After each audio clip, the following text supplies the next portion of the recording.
In this video, we will see how to edit your activity page. So let's start by going on an activity. So I press the button right here and I will select an activity. For this example, I will select a walk, but it would be similar inside different other activity. You can edit those things while you are doing the activity, or you can do it before you start the activity. So like right there, I can press the arrow and go inside settings to have access to those information. If I do it while the activity is started, so let's start the activity, you're gonna have to press and hold that lower button and go inside walk settings, or it could be bike settings, swim settings, or the activity UR settings. And then you have a couple of things you can play with. So let's see them one by one. We're gonna start with the data screens. The data screens, what are they? If I go back here, this is a data screen. So actually here I can see my time of the day, the distance, the pace, my heart rate, and I can switch to another page to have the timer, the steps, total calorie, heart rate, and finally the HR gauge. If I want to modify the information I have on those screen, I will modify the data screen. So press and hold that button, go inside walk settings, and go into data screens. So if I pick the screen number 1, the 1 is always enabled, the 2 is optional. I can disable it or enable it, and I can even add a third screen right there. Let's just modify the first screen. Here actually you can see there's a layout and I can edit the data fields. If I go on the layout, you can see that I have 4 information on that page, but I can swap to 3, 2, or 1, and I can come back to 4. Let's keep that one, and I will edit the data fields. Here, if I want to modify the time of the day and I want to have the timer instead, I will hit the time of the day. I will go inside the timer fields and I will select the timer. So now I have the timer, the distance, and the pace. Let's see the definition of everything there is inside there. So if I go into timer fields, there is, well, the timer. There is the time since the beginning of the lap. So basically when you are doing an activity, if you press that lower button, let's do an example. If I go back here. Okay, so lap time is 2 minutes. And if I press here, that will create a lap. So that's lap 1, 2, 10. Thank you. And you see that timer just reset because it's since the beginning of the lap. Next information, let's go back over here into walk settings, data screen, screen 1, edit data fields, and modify that again. Okay, so there's the timer, the lap time.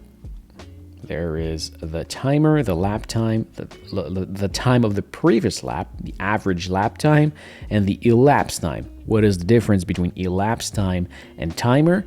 The timer starts at the beginning of the activity, just like the elapsed time. But when you pause the activity, the timer pauses, but the elapsed time continues.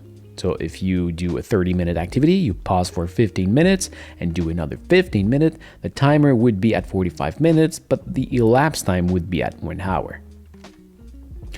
Then we've got the distance field. Those are pretty obvious. Well, the distance, the lap distance, and the last lap distance. So that's the distance since the beginning of the activity, the lap, and the previous lap. Then we've got the pace field. Pace and speed. What is the difference? Speed is expressed in, for example, kilometers per hour or miles per hour, while pace is expressed on how much time it takes for you to run, walk, or cycle that distance. So speed is kilometers per hour, and pace is how much time it takes you to do 1 kilometer. Let's go in pace field here. Pace, average pace, last lap pace, and last lap pace. So that's pretty obvious. And in the speed category, it's the very same thing instead. But in that one, you can see your maximum speed. So the maximum speed you have reached since the beginning of the activity. And there's also the vertical speed, which is how much meter you climb per minute at the speed you are actually climbing. Then there is the earth rate field.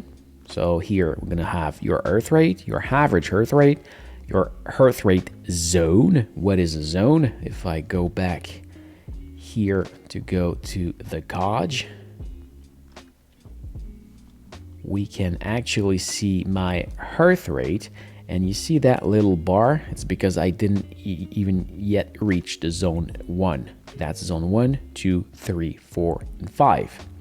You reach the zone 1 when you are at 50%, zone 2 at 60% of your earth rate, 70, 80, 90, and that's 100. So that's the zone system. So if I go back here inside walk settings, data screen, screen 1, edit that, and go back to earth rate, this will just tell you the number of which zone you are right now. The earth rate percentage max, this will express, let's say for example, that your maximum earth rate is at 200 and you're pumping at 150 beats per minute. Well, instead of telling you are at 150 beats per minute, it will tell you that you are at 75% of your max earth rate. And the rest is just the same principle with lap. And then you can know how much time you have spent in a zone. So if, for example, your goal is to do 30 minutes in zone 4 for your activity, you can see how much time you have spent inside that zone. Next one will be the earth rate field. No, that's the one we just did. Intensity minute. Basically, I think as soon as you reach zone 1, it is considered as moderate minute, and vigorous minute will count as double minute. And I don't know at which point it does count as vigorous minute. So for example, if you do 1 minute in moderate minutes and 1 minute in vigorous minute, well, that will be a total of 3 minutes. Then you've got the cadence field. So in walking, that will be the number of steps per minute you make. Temperature field. I think that this is the actual temperature sensed by the watch, and the 24-hour min and max will be linked to the weather. So you need to have your watch connected to internet for this. It can be to your phone or to the Wi-Fi. Actually, the weather, I think it really have to be through your phone because it passed by the Garmin Connect app. And then we've got the elevation field. So at what elevation you are right now, how much meter or foot you have climbed or descent. And finally, there is the other field in which you can find calories, laps, number of steps, last step, sunrise, sunset. So that will be the time of the sunrise and the sunset, the time of the day, and the direction in which you are heading. And finally, you can find some more thing into the Garmin IQ store. I never try it. I'm not really recommending it. The data you have built in are really well built in. I think you might have some bug if you download stuff over here. You might find something that is quite amazing and that goes super well also, but I just never use that. What do we have else? If I go back here, we've just saw the data screen, but you can also create an alert. In alert, you can add something new. And let's say, for example, that you don't want your heart rate to go over high alert. I don't want to go, that will be in zone, or I don't want to reach zone 5. So if I go at 191, it will give me an alert. Or I can go on custom and select exactly what I want. So if I don't want to go over 180, that's it. You can also set a low alert. So if, for example, you want to run and you want to stay between zone 3 and zone 4, well, your watch will ring if you ever go outside of those speed. So that's an alert. You can data screens, alert, add a new one. You can create alerts per time, distance, cadence, calories. If you want to burn 500 calories, well, yeah, that's my heart rate alert. So if I want to burn 500 calories, I can set it to 500, and as soon as I will burn 500 calories, I will have an alert. Let's disable that one. What else do we have? Auto lap. This is by default enable, and what it does is that at every 1 kilometers it will create a lap automatically, but you can change that distance if you want. Personally, when I'm walking, I think it's annoying, so I disable it. The auto pause will pause your activity when you stop or if you go lower to a certain pace. Personally, I don't enable that thing. Auto scroll. If you want to scroll from a screen to another, the data screens that we have saw at the beginning, you can do it automatically without having to swipe. The features is just right there.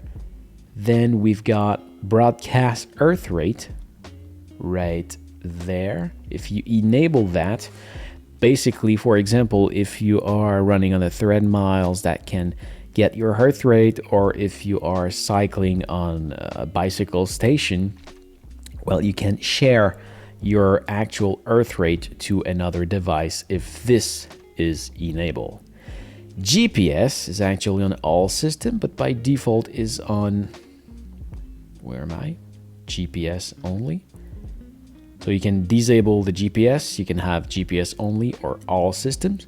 All systems will consume more battery, but may give a more precise information. You might want to use it if you are inside cities or places where the GPS signal is not so good. Or you can disable the GPS, but it won't track you. Then we have, well, we can change the accent color. I don't touch to that. Or you can also enable self-evaluation. Never use that, but I think it will just ask you at the end, oh, how was it? How do you feel? Or something like that. Finally, you can rename the activity, which is walk. Actually, I could name it walking or whatever. I will keep it as a walk.